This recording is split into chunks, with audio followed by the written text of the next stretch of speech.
oluyor. Ticaret odası olarak da temaslarımız oluyor. Fakat İşkur'dan çok fazla bize kalifeli eleman lazım. Kalifiye elemanı yetişmiyor. Kalifiyeli eleman yetişmediği için İşkur bize çok fazla faydalı olamayan düz işçi gönderiyor. Düz işçi de bizim işimize yaramıyor. Yani kalifiye eleman olması lazım. Yani sektörde çalışmış, deneyimli eleman olması lazım. İşkur'un göndereceği elemanlar genelde düz, vasıfsız insanlar. Vasıfsız insan da bizim sektörde çok fazla bir işe yaramıyor.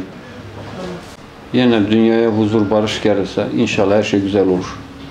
Özellikle Suriye konusunda şu anda Suriye ile bir kampanya başlamış durumdayız. Sektörümüz olarak Allah razı olsun.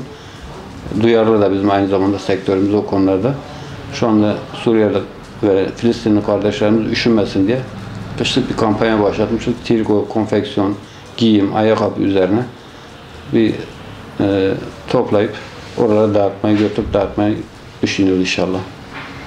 Eleman artık yetişmiyor. Yani iş her gittikçe kötüye gittiğinden dolayı halfiye eleman yetişmiyor.